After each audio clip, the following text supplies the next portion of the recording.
à toutes et à tous. Merci d'être là virtuellement avec nous autour de cette table qui n'en est pas une, mais qui est une table ronde virtuelle.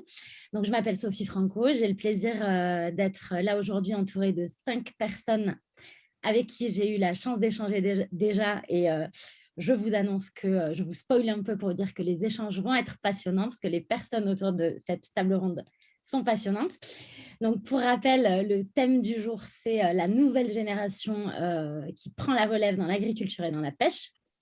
Alors, c'est une table ronde qui est organisée par le collectif de la Troisième Voie, qui en fait réunit 5 démarches qualité que vous représentez. Donc, chacun représente une de ces démarches qualité qui se présente en fait comme une troisième voie agricole, comme une alternative à l'agriculture conventionnelle et biologique, et qui représente, attention, 10% de la production agricole française. Ces démarches qualité, donc, elles portent des engagements qui sont forts, qui sont solides en matière de santé, d'environnement, de sécurité alimentaire notamment. Et je vais vous présenter les 5 personnes autour de cette table qui représentent chacune une de ces démarches qualité. Donc alors, on a Aurélie Léger, donc, qui est agricultrice dans la Vienne et qui représente la filière CRC pour les céréales et les produits panifiés. Avec nous aussi Jean-Christian Giroud, donc, qui est poissonnier avec la Paysanne des Mers. C'est de la pêche à pied, de la vente en ligne, mais il va vous en parler mieux que moi, qui représente Mister Goodfish. Donc ça, vous l'avez compris, c'est les produits de la mer. On a également Clément Bonnet, donc, pour l'association des vignerons engagés, qui est viticulteur. On a avec nous Anthony Quintard, donc producteur de volailles et d'œufs et qui représente donc la démarche qualité Bleu Blanc Cœur pour les viandes, les produits laitiers et les ovoproduits. Et enfin, Augustin Derouel, donc, qui est producteur de légumes et qui représente Demain la Terre pour les fruits et les légumes. Donc, vous voyez, on a un peu tout ce qui se trouve autour de la table en France et on a les personnes qui les produisent. Donc, c'est une chance. On va commencer tout de suite. Donc, lors de nos échanges, vous m'avez tous affirmé, et bon, je doutais pas trop, que vous exercez un métier de passion.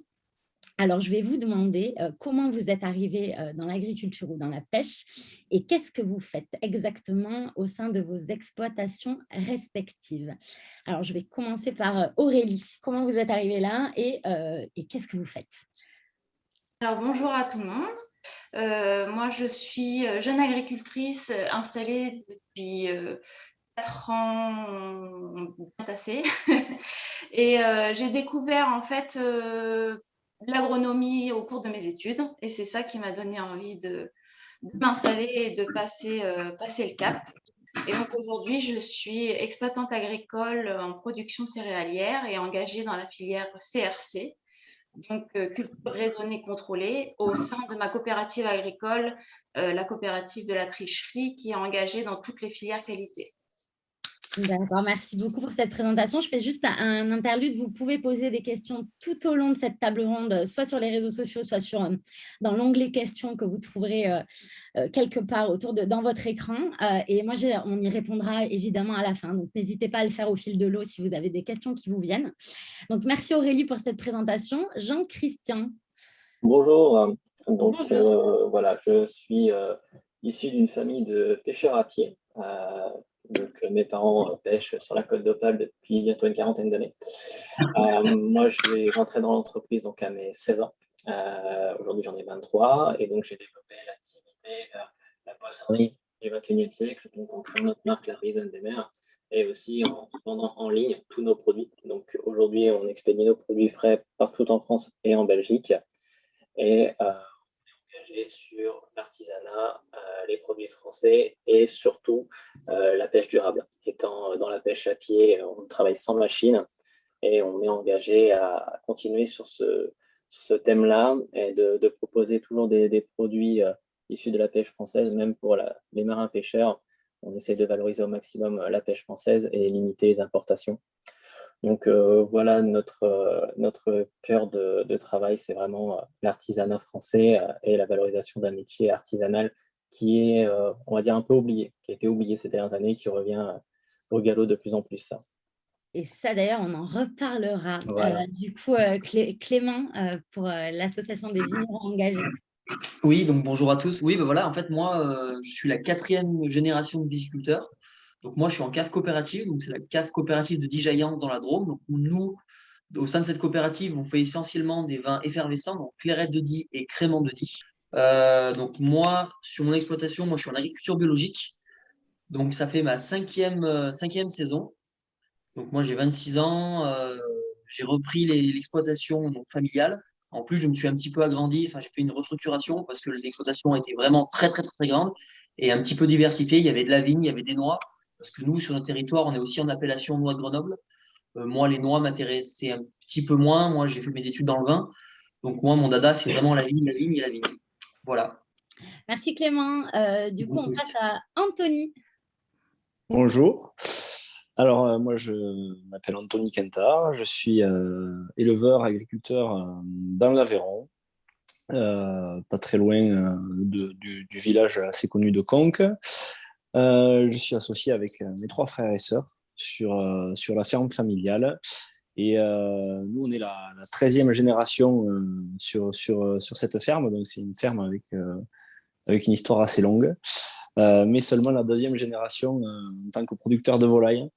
Voilà, puisque avant, c'était une ferme tout à fait classique du territoire à Rouergat, Aveyronnais, avec des vaches, et certainement bien avant aussi des chèvres et tout un tas de choses.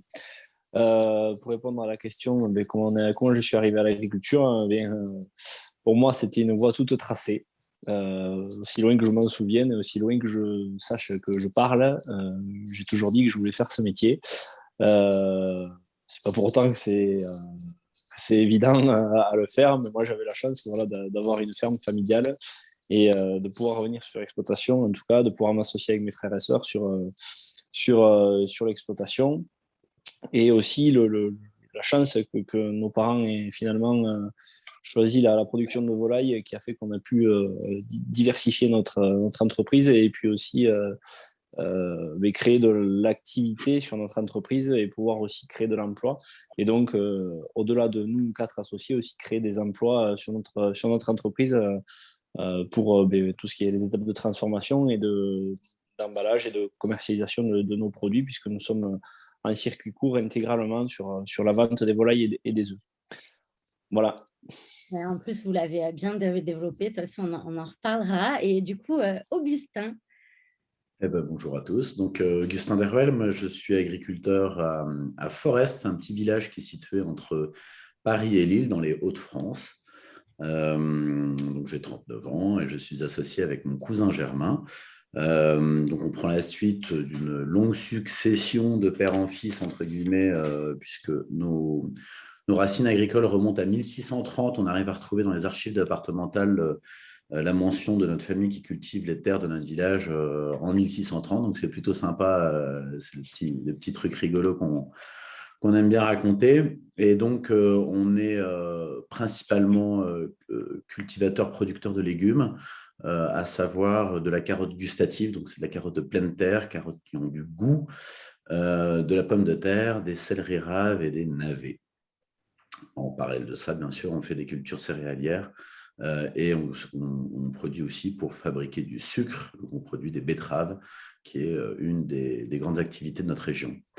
Moi, je suis agriculteur depuis 6 ans, donc j'ai 39 ans, comme je l'ai dit. Donc, j'ai travaillé avant de revenir sur l'exploitation familiale dans la grande distribution au niveau des fruits et légumes, justement, et ce qui m'a préparé à revenir et à développer cette activité-là. Merci beaucoup, Augustin. Donc, c'est un vrai tour de France qu'on fait. Je trouve ça génial. Donc, Clément, vous avez repris l'exploitation viticole de votre oncle, Ouais. en fait, mais c'était votre grand-père avant, parce que votre père n'avait pas voulu suivre cette voie. En fait, l'exploitation, en fait, c'est mon arrière-grand-père qui l'a créée. En fait, mon arrière-grand-père est aussi le fondateur de la cave coopérative. Ouais. Donc, il y a une historique familiale un peu derrière. Et effectivement, quand mon grand-père a arrêté l'activité, donc mon oncle était déjà installé, donc ils avaient fait un GAEC, et mon père n'a pas souhaité continuer les terres. Par contre, en fait, il était salarié pour la cave coopérative, parce qu'en fait, il était commercial. Donc, lui, il vendait le vin. Donc, en fait, lui, du coup, pour terminer ma question, donc votre père, il n'a pas voulu reprendre, l'exploitation de votre grand-père, mais vous, du coup, donc, votre oncle a dit oui. Et vous, derrière, donc il y a une sorte de cassure, même s'il reste dans le vin, hein, et vous revenez. Comment vous expliquez ce choix? Pourquoi vous avez fait ce choix? Expliquer. Après, moi, je suis plus. Moi, j'aime l'agriculture. Moi, je suis plus de la nature. Moi, j'aime être dehors. Très franchement, passer ma vie derrière un bureau, ça, c'est non, pas possible. Nous, on a une super région, on a des super paysages. Et puis voilà. Moi, j'aime ça, quoi. Et Alors depuis après, tout ouais, petit, j'ai vous fait des saviez? études dans le vin. Pardon? Depuis tout petit, vous saviez que vous Oui. reprendriez Non, l'exploitation? petit non, parce que nous, on a une histoire un peu compliquée, parce que moi, je suis pas né dans la Drôme. Je suis né avec mon frère en région parisienne, vu que on a dû suivre nos parents, en fait, hein, parce que mon père a été envoyé, parce qu'il était responsable de tout le nord de la France et du Benelux pour la cave coopérative. Donc, en fait, nous, on est né en région parisienne avec mon frère. On est revenu, bon, on est resté 10 ans là-bas, on est revenu, on était encore enfant, on était petit, hein. Mais moi, j'ai toujours aimé la Drôme, toujours aimé notre territoire, là où j'habite. Donc, on a un tout petit village de 200 habitants, mais voilà, moi, je suis très, très bien là où je suis, et voilà, c'est mes racines. Alors, vous, Jean-Christian, vous êtes arrivé extrêmement jeune donc, dans Oui. l'affaire familiale. Vous l'avez dit, vous aviez 16 ans. Quelles sont les évolutions que vous avez apportées depuis que vous êtes arrivé? Alors, la première évolution, ça a été la marque qui a été déposée à l'INPI. À l'époque, on était les premiers à faire ça dans la pêche à pied, dans la pêche en général. Ça nous a permis de restructurer l'entreprise et puis de donner une valeur ajoutée à nos produits, à notre histoire. Ensuite, moi, j'ai apporté la vente en ligne en 2019. Donc, des entreprises le faisaient, mais dans la pêche, ça n'existait pas. C'était vraiment innovant à l'époque d'expédier sa marchandise partout en France et en Belgique en livraison 24-48 heures. C'était innovant. Au début, on m'a pris un peu pour un fou parce que expédier du poisson, c'est très compliqué, très complexe.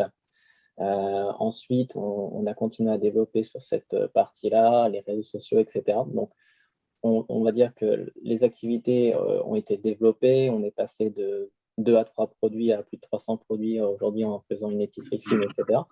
Et c'est ce qui nous a permis donc de développer l'entreprise. Et aujourd'hui, on est une dizaine de salariés.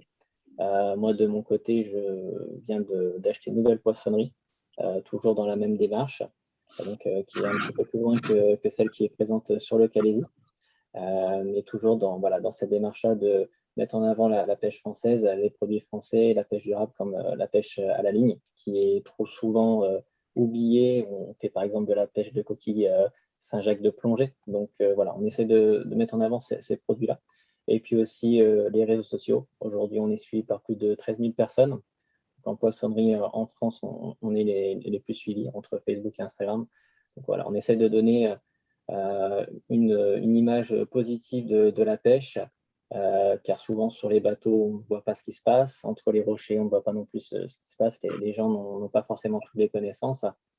Et donc, d'emmener les gens avec nous lors de journées pêche à pied aussi, c'est un plus qu'on apporte.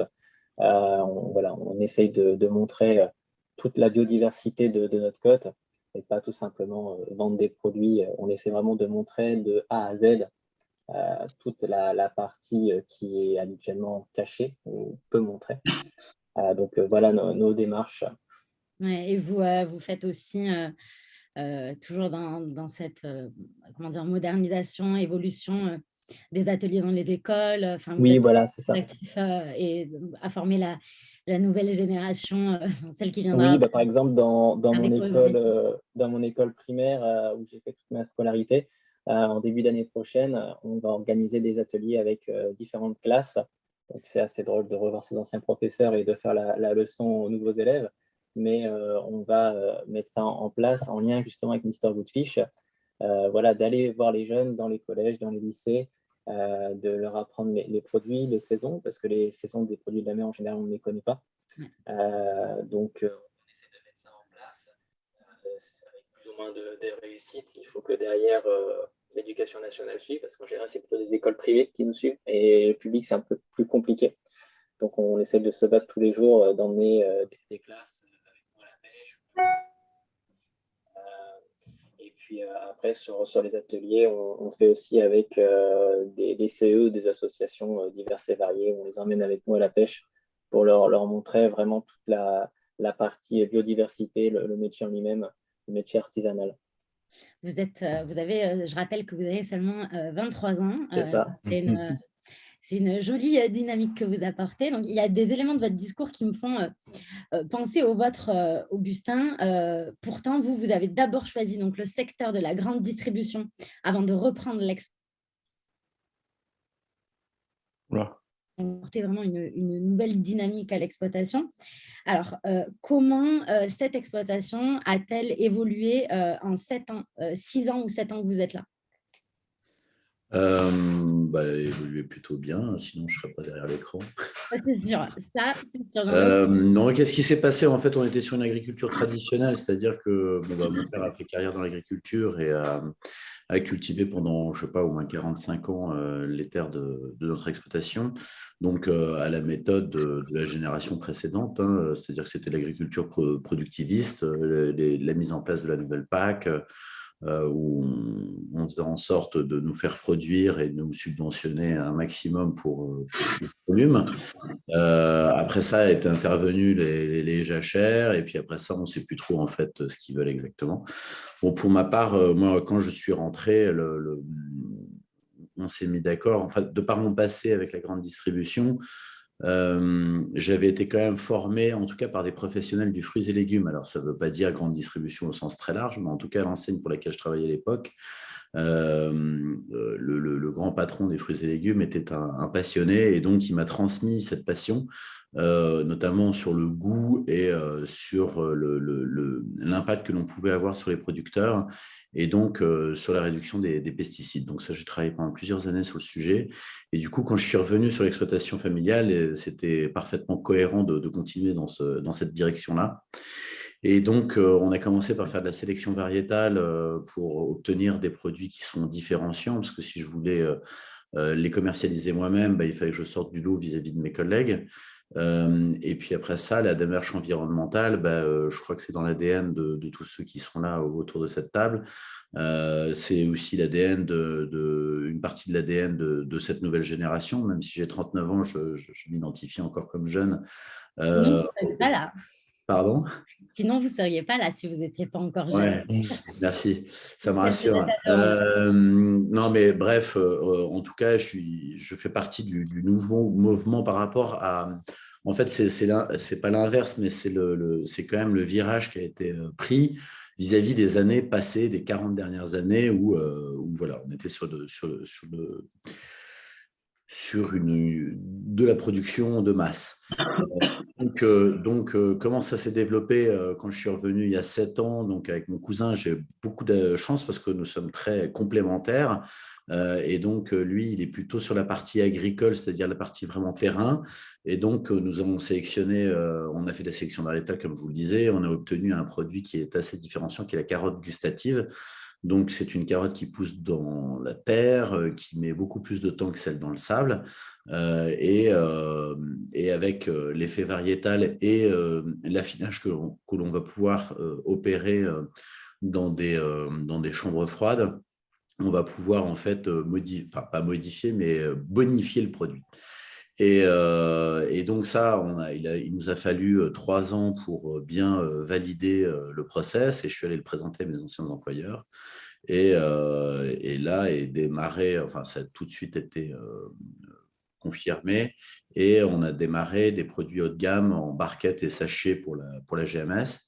Et depuis, c'est 30 collaborateurs qui nous ont rejoints, c'est plusieurs millions d'UVC qui sont conditionnés maintenant tous les ans. C'est un outil de travail qui s'est vraiment modernisé. On a démarré tout doucement avec des petites laveuses, du matériel d'occasion.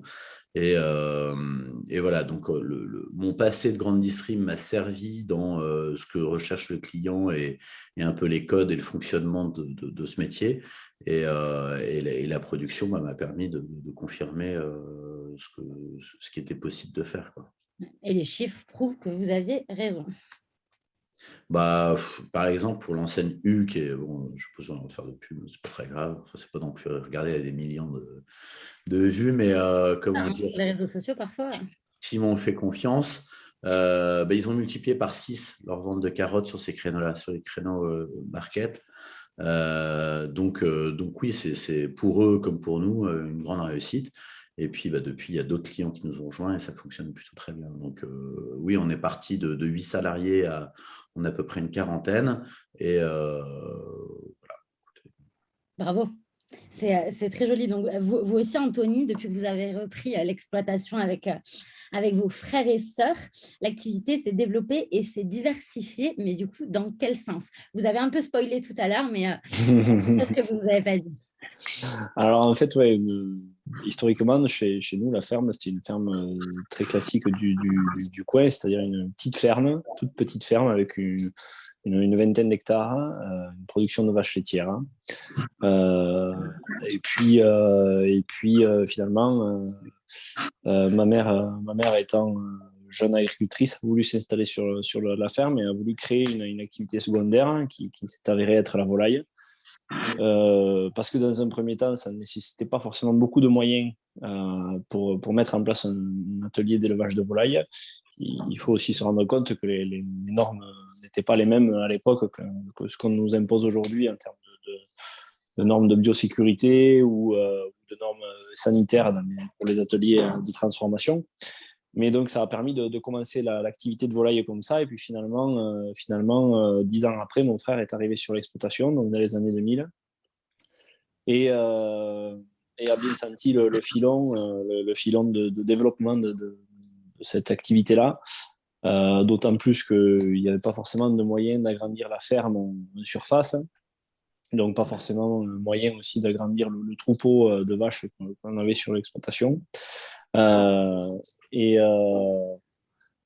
Donc, ça nous a permis finalement de développer notre activité.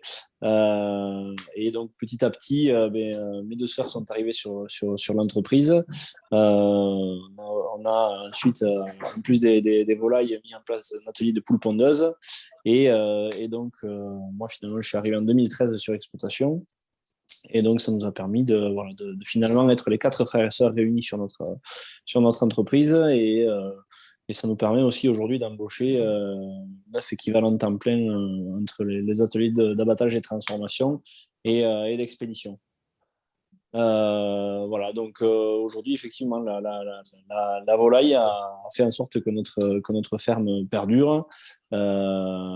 Et finalement qu'elle puisse créer de la valeur sur son territoire et faire en sorte que des gens puissent travailler localement.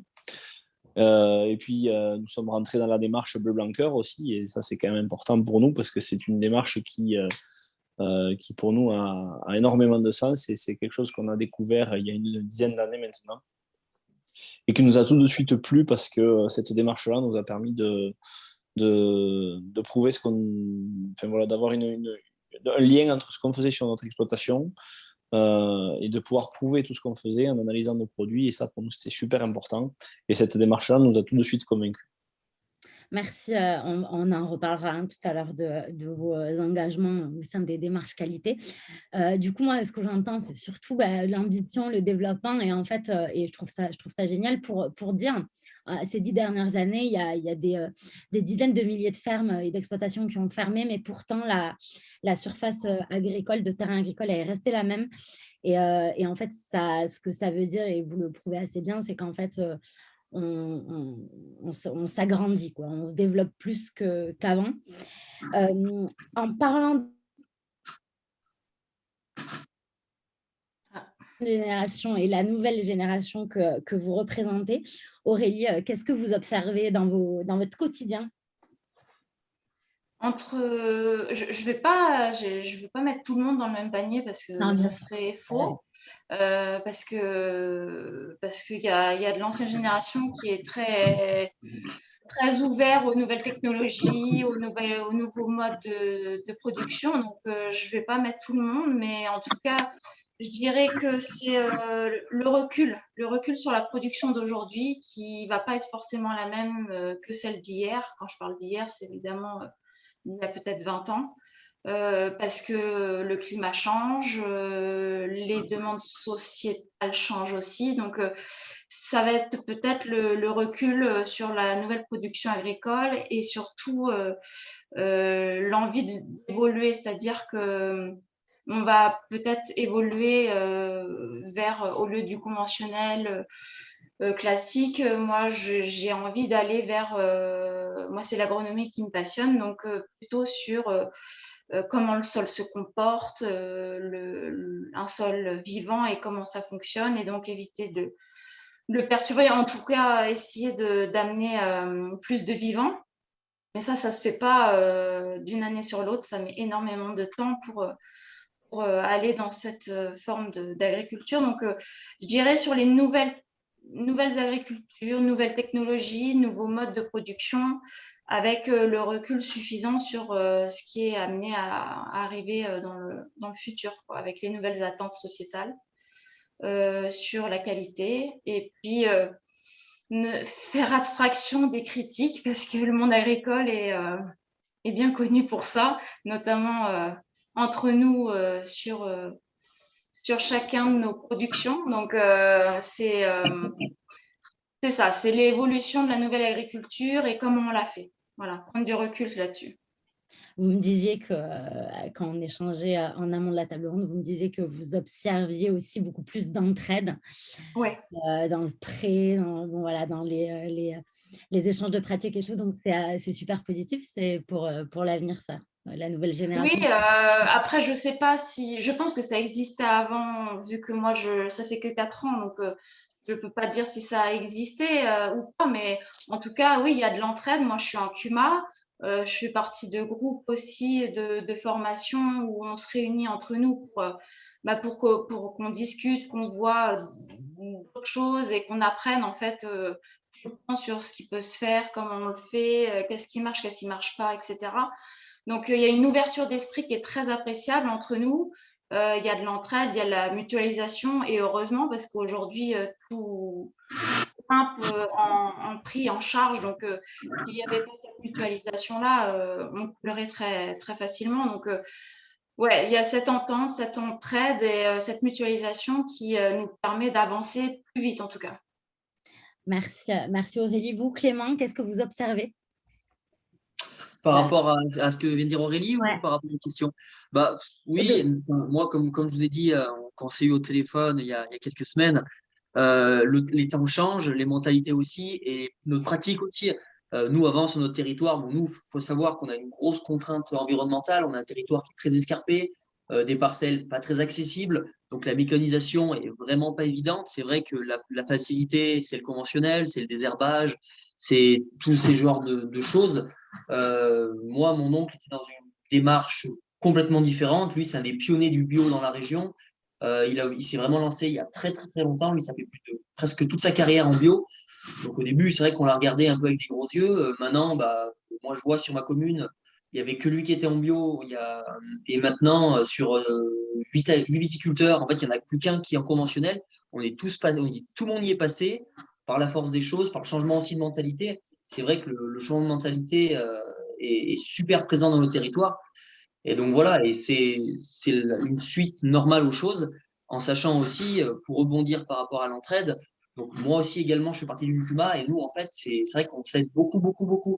On est un petit noyau de jeunes sur le village, et on a tous notre petite exploitation, enfin petite ou moyenne, ça dépend des structures, mais voilà, on est tous prêts à se donner un coup de main et à se rendre des services, et ça se passe super bien.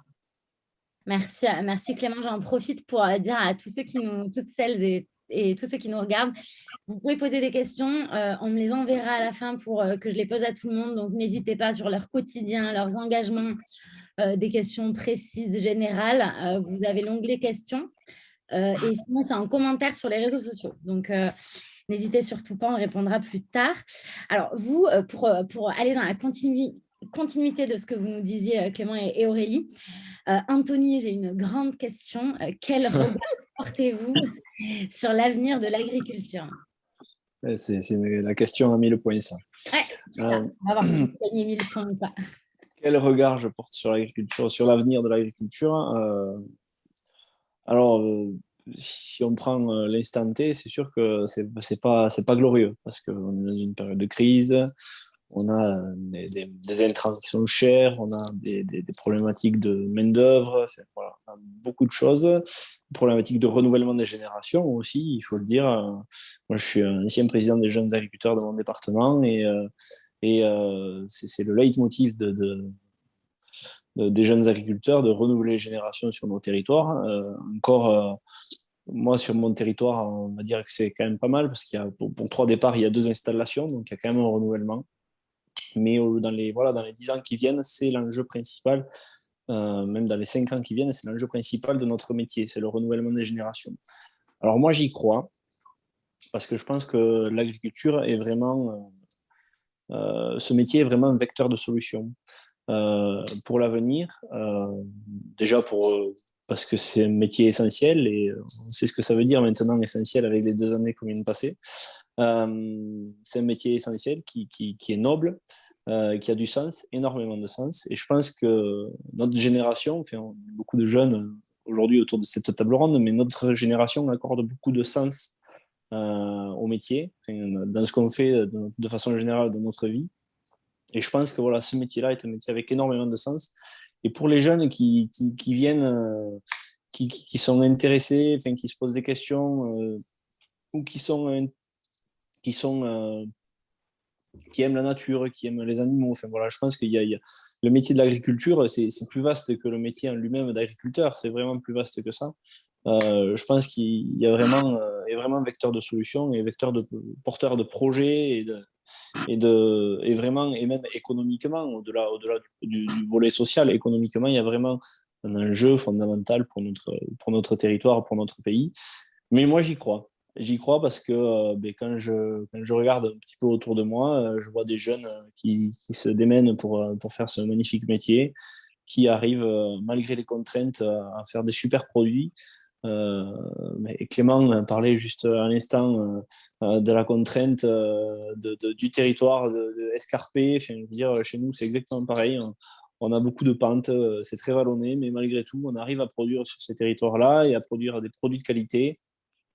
Et donc, je pense que voilà, si on se donne les moyens et si on choisit les bonnes orientations, enfin, moi, j'y crois. Voilà. C'est plein d'espoir et c'est vrai que je rappelle que vous êtes tous et toutes, en fait, vous nourrissez la France. Donc, c'est beau. Vous, Augustin, est-ce que vous rejoignez Anthony sur ce discours? Bien sûr, parce que moi, je ne vous parle pas cultivateur depuis 1630, ou en tout cas avant 1630, si je ne crois pas en l'avenir. Nous,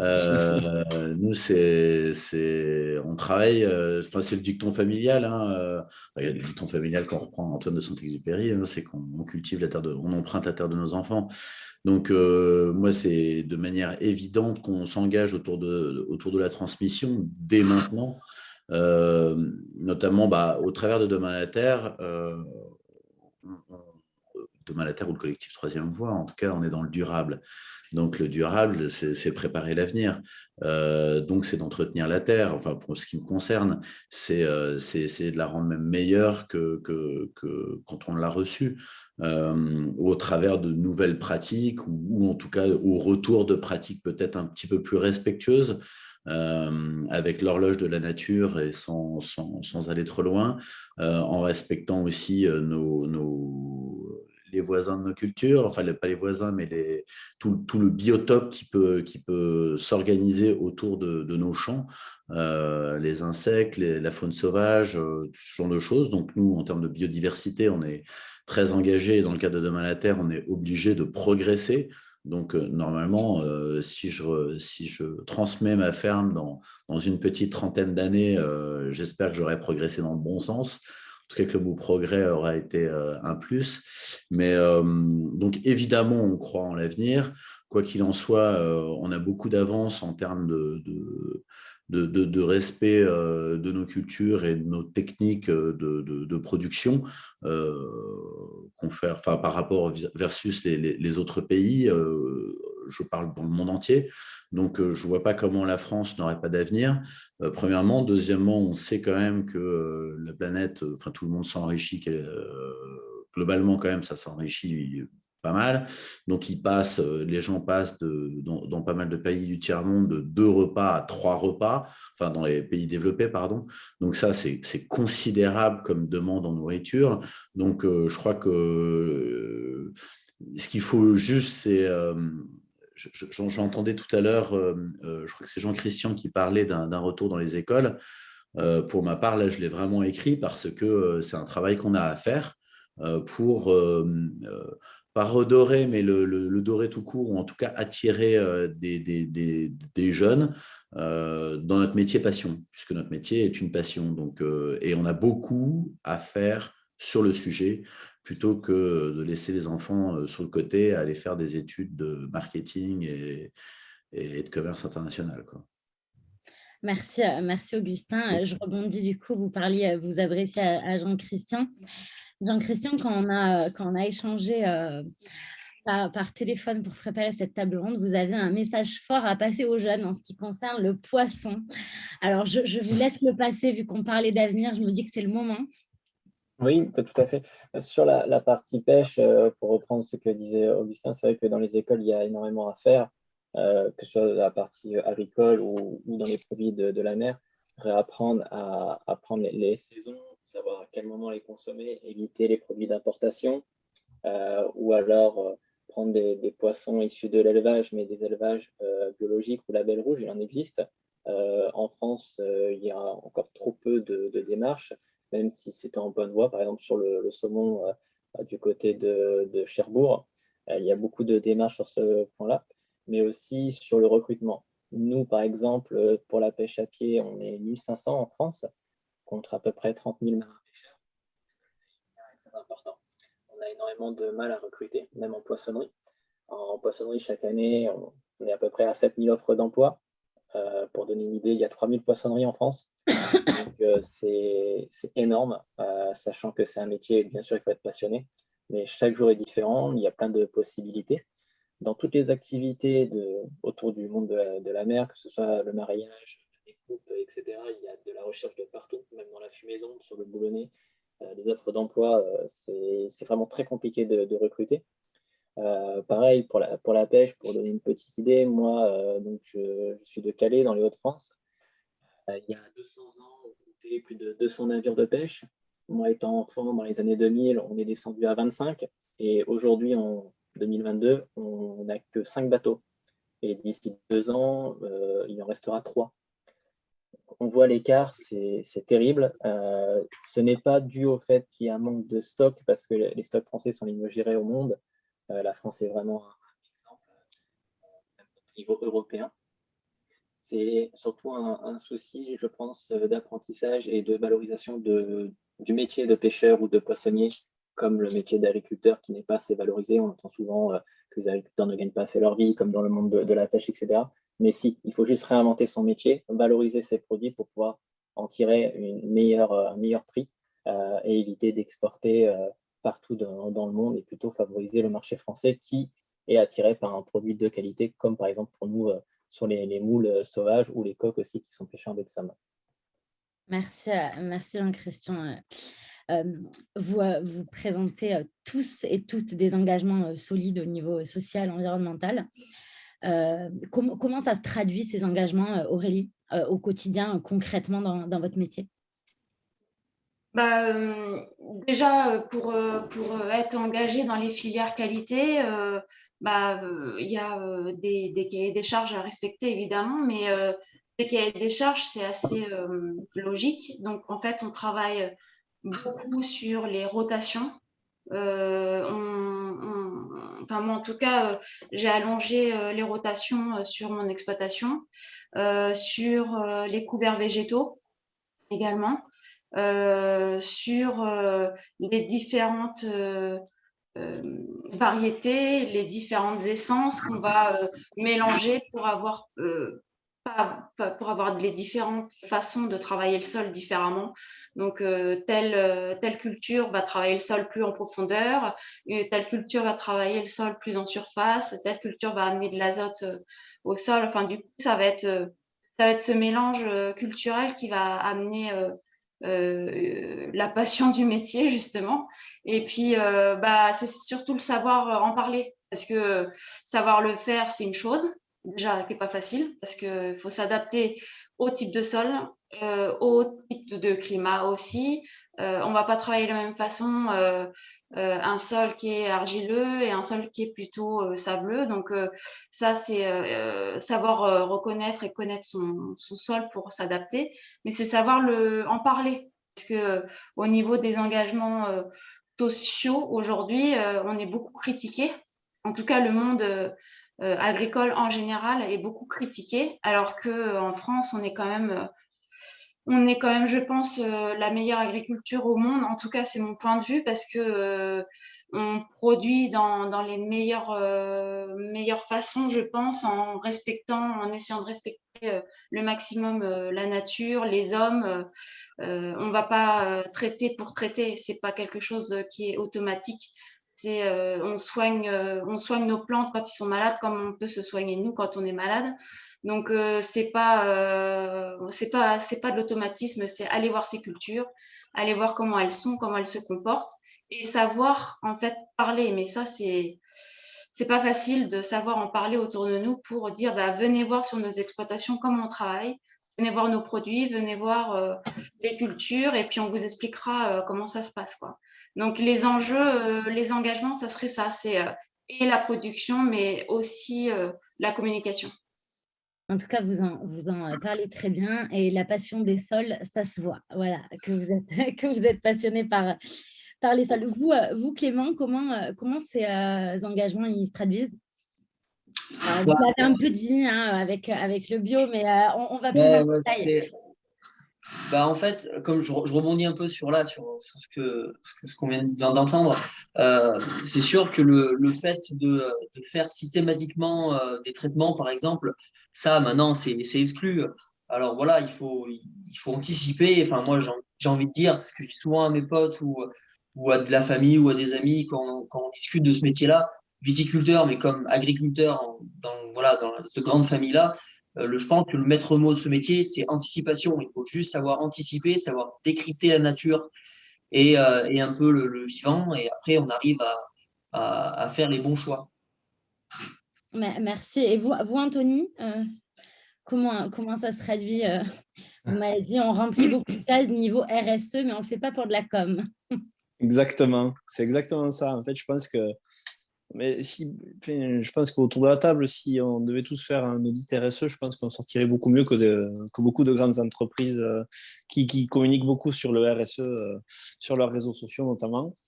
Nous, le RSE, je disais ça sous forme de boutade, mais c'est quelque chose qui est inscrit dans nos gènes parce qu'en fait, être à la fois responsable de son environnement dans lequel on travaille, et si on veut pouvoir justement continuer à travailler la terre qu'on emprunte à nos enfants, comme le disait tout à l'heure, j'ai perdu son prénom, mais comme le disait tout à l'heure Augustin, voilà, ça fait partie des enjeux que l'on a socialement et économiquement. Enfin, voilà, je pense que le RSE, le développement durable, c'est des choses qui sont en nous.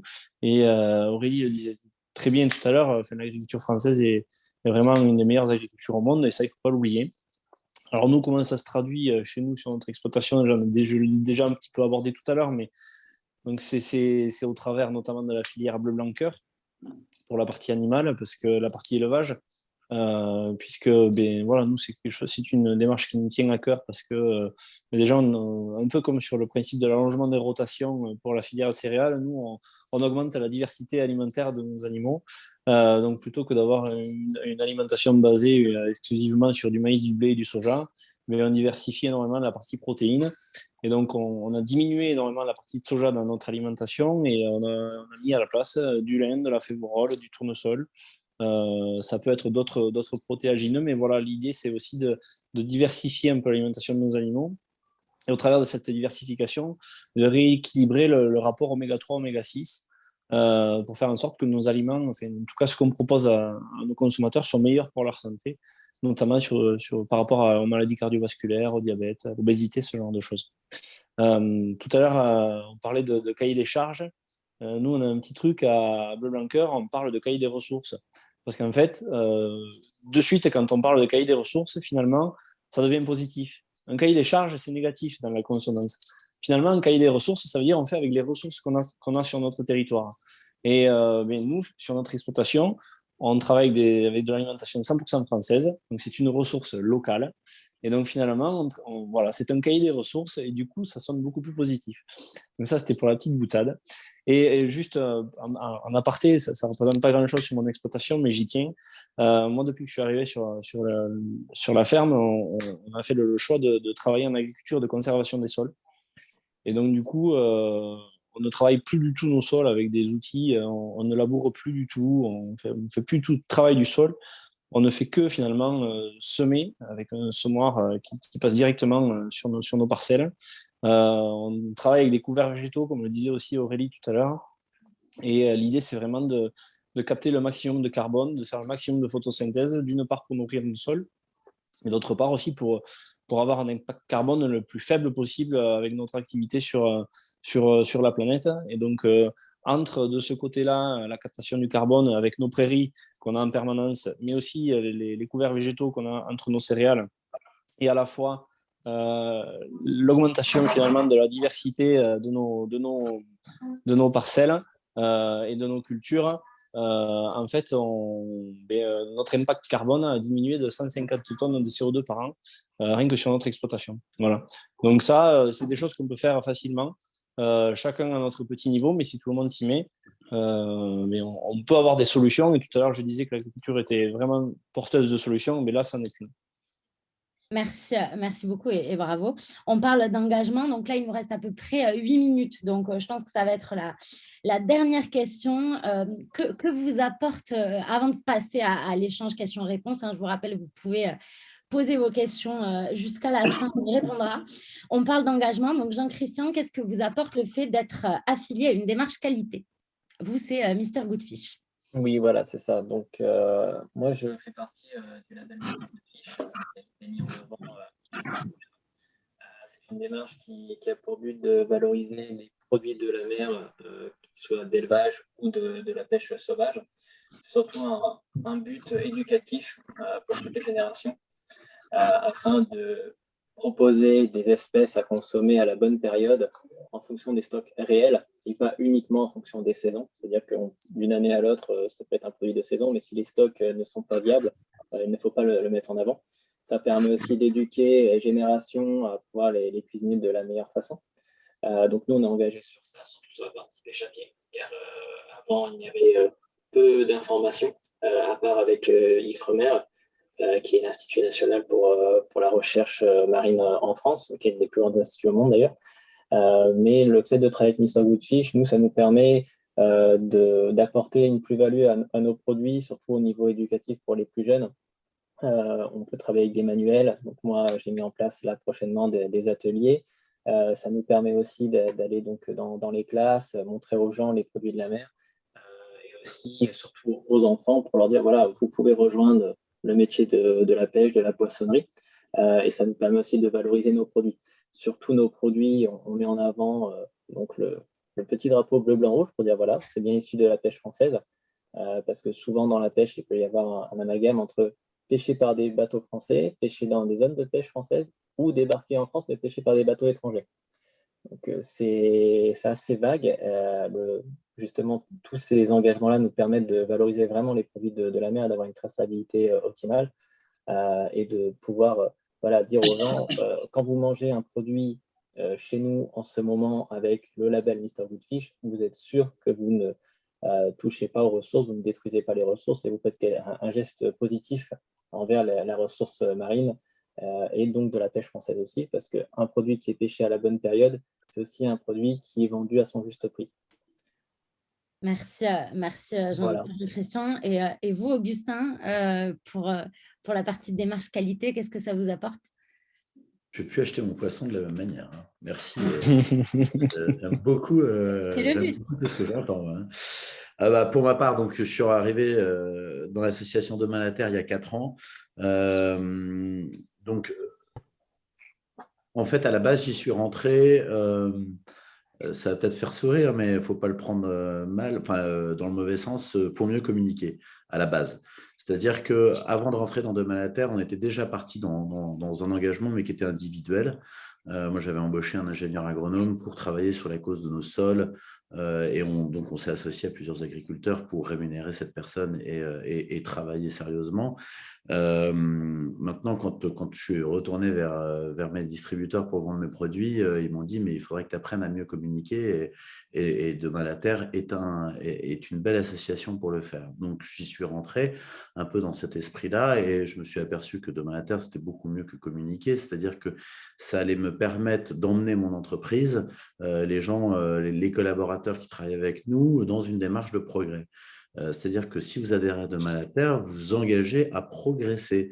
C'est-à-dire que non seulement on va au-delà de la réglementation, alors ça, aller au-delà de la réglementation, ça nous permet d'éviter de la subir, d'anticiper et de comprendre un peu l'évolution des choses, premièrement. Deuxièmement, vous vous obligez à progresser, toujours dans le respect de l'avenir, mais dans le respect du biotope et de la nature.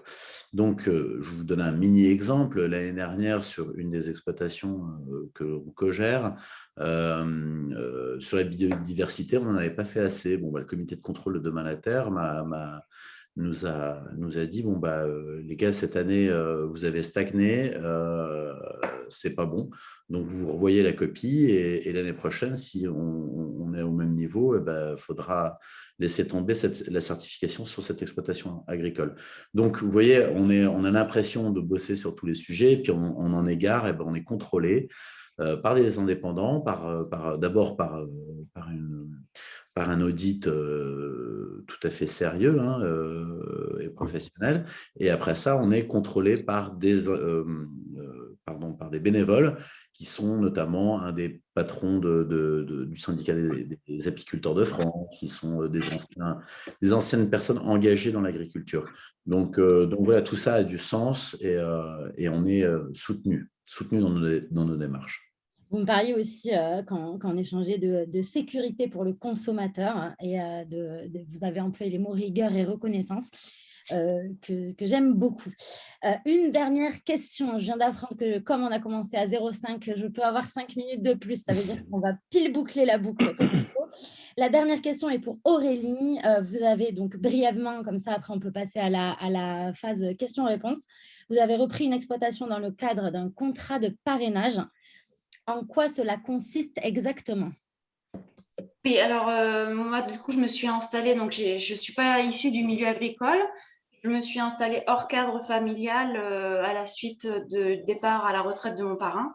Et du coup, vu que j'étais hors cadre familial, j'ai pu, avec l'aide et le soutien du Point Fonds Installation, donc pour les jeunes qui nous écoutent et qui ont peut-être envie de s'installer, il faut s'accompagner, se faire conseiller. Et pour ça, vous avez des personnes et des organismes très compétents. Et donc, moi, je me suis faite aider par le Point Fonds Installation et qui m'a proposé un contrat de parrainage qui permet en fait d'être avec le cédant avant l'installation, de travailler avec le cédant pendant maximum 1 an et donc être tous les jours avec le cédant et donc de pouvoir voir comment on travaille, voir le matériel, apprendre les parcelles, se repérer, voir si du coup notre projet est viable ou pas. Et du coup, pendant 1 an maximum, on travaille avec la personne qui, elle, compte arrêter son activité. Donc, ça fait une transition entre la personne qui s'en va, et donc là, c'était le cas de mon parrain qui partait à la retraite, et moi qui m'installais. Du coup, on a fait 1 année en commun, et donc où j'ai pu le suivre et commencer du coup à prendre en main un petit peu l'exploitation et le matériel et m'adapter un peu aux différentes parcelles. Et donc, le contrat de parrainage peut être en partie indemnisé, soit pour ceux qui n'ont pas d'emploi par le Pôle emploi, soit si on a déjà un emploi, ce qui était mon cas, c'était une indemnité de la part de la région. Et donc, moi, c'était la région Nouvelle-Aquitaine. Ok, merci beaucoup Aurélie. Donc, celles et ceux qui veulent s'installer hors cadre familial, pensez au contrat de parrainage. C'est possible vu qu'Aurélie l'a fait. On va clôturer avant de passer. J'ai 2 questions dans ma petite besace qui ont été posées par des personnes qui nous regardent. Alors, pour rappel, donc, vous représentez tous et toutes le collectif de la Troisième Voie qui est donc avec Bleu Blanc Cœur, la filière CRC, l'association des vignerons engagés, Demain la Terre et Mister Goodfish, donc, qui se rejoignent complètement sur... alors qui représentent tout ce qu'on trouve autour de la table en France et qui se rejoignent complètement sur les valeurs et la vision de l'avenir. Et pour conclure, avant de passer aux questions, j'ai noté tout au long de la table ronde des mots que vous avez tous et toutes employés aujourd'hui et qui, je trouve, peut résumer la petite question comment la nouvelle génération prend la relève. Donc, je vous lis ces mots. Passion, résilience, transmission, espoir, durabilité, ressources, solutions, progrès et communication. Voilà, j'aime bien l'idée de conclure avec ça. Ça porte plein d'espoir et vous pouvez donc retrouver toutes les démarches évidemment sur le site troisièmevoieagricole.com. On passe, et sur les réseaux sociaux, toutes les démarches qualité ont des réseaux sociaux. Et on passe aux 2 petites questions que des spectateurs nous ont posées. Alors, la première... posée par Julien Fressigne qui nous dit « Bonjour, le fait d'adhérer aux démarches de la Troisième Voie sont-ils la conséquence pour vous du constat de l'insuffisance de l'inadéquation des démarches existantes telles que le bio par exemple ?» Qui veut répondre à ça? Est-ce que vous avez adhéré? Qui se lance? Costaud, cette question. Ouais, on va le faire brièvement parce qu'il nous reste 3 minutes. Moi, je veux bien me lancer. Je ne sais pas si c'est... je crois qu'il a utilisé le terme inadéquation, mais oui, exactement. Je ne sais pas si c'est que les autres labels, en l'occurrence, ou démarches sont pas adéquates pour nous. En tout cas, moi, je sais que, à titre personnel, je me retrouve dans cette démarche Bleu Blanc Cœur. Aujourd'hui, moi, sur mon territoire, si j'avais voulu rentrer dans une démarche classique d'élevage de volailles, il n'y en avait pas, parce que l'Aveyron n'est pas un gros département éleveur de volailles. Donc, un label rouge, par exemple, volaille, ou un label comme la volaille de Bresse, très connue, l'Aveyron, ça n'existe pas. En fait, on avait fait le choix de la qualité depuis le départ, mais en fait, on n'arrivait pas à y mettre quelque chose dessus. On n'arrivait pas à mettre finalement quelque chose qui représente cette qualité, à part notre savoir-faire et notre nom. Et donc, c'est vrai que pour nous, Bleu Blanc Cœur a cette vocation-là aussi, c'est de finalement, tout à l'heure, on parlait de la communication, c'est aussi un moyen de mutualiser nos efforts pour communiquer sur nos savoir-faire et finalement, au-delà de nos savoir-faire, de notre savoir-être aussi, parce que c'est une démarche globale et engagée. Et je pense que c'est en ça que répondent le collectif Troisième Voie et les associations respectives auxquelles on est nous. Alors, est-ce que les autres associations et labels n'y répondent pas? Je ne sais pas si c'est à nous de juger. En tout cas, voilà, c'est peut-être pas forcément celles qui nous ont le plus attirés ou satisfaits, quoi. Deuxième question par Corinne, Corinne Evesque. Donc, est-ce qu'il y a des agriculteurs / viticulteurs, et je vais rajouter un / poissonniers, intéressés par des terres pour produire durablement dans le respect de la nature, ou bien est-ce qu'il y a suffisamment / trop de terres pour les mains disponibles? Ah bah, c'est des questions à 1 million d'euros qu'on nous pose aujourd'hui. Hein. On a les spectateurs qu'on mérite. Qui répond? Ah, ne me faites pas répondre. Hein. Moi, mon pression. Hein. Non, c'est moi qui choisis.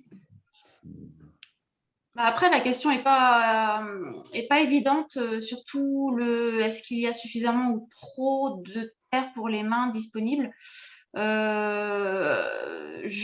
ne sais pas si je vais répondre à côté ou pas, je vais répondre en fonction de ce que j'ai cru comprendre.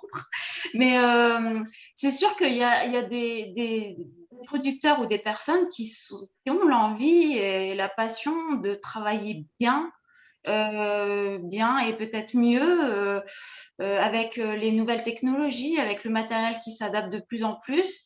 Donc, oui, il y a des agriculteurs, des viticulteurs et des poissonniers qui sont intéressés pour produire durablement et heureusement, j'ai envie de dire, parce que c'est l'avenir. Donc, il y en aura, j'espère, toujours.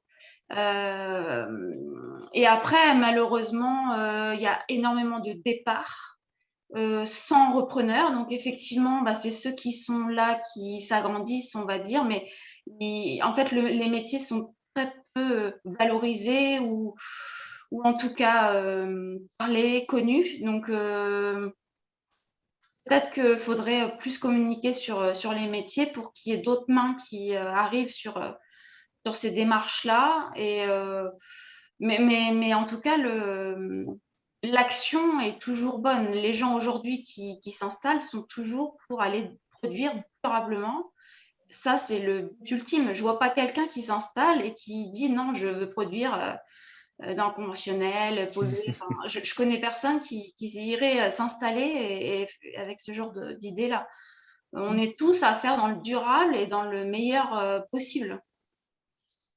En tout cas, oui, c'est ce que de toute façon, c'est ce qui a été carrément dit par vous tous aujourd'hui. Je vous remercie.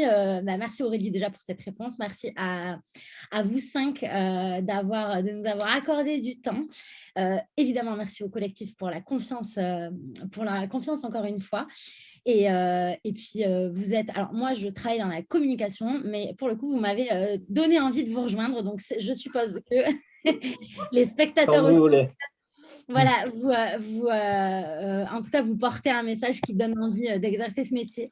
Donc, vous l'avez tous un peu dit, mais mission réussie et j'espère que vous allez continuer à aussi bien en parler. Je vous souhaite une très bonne journée. Retour à vos tracteurs. Il y en a un qui a fait l'entretien avec moi sur son tracteur il y a une semaine. Hein. Donc, je vous souhaite une très belle après-midi. Merci à tous d'avoir regardé. Vous pouvez retrouver tout le monde et toutes les démarches qualité sur troisièmevoieagricole.com et je vous dis à bientôt. Merci encore à tous. Merci. Merci. Au revoir. Au revoir.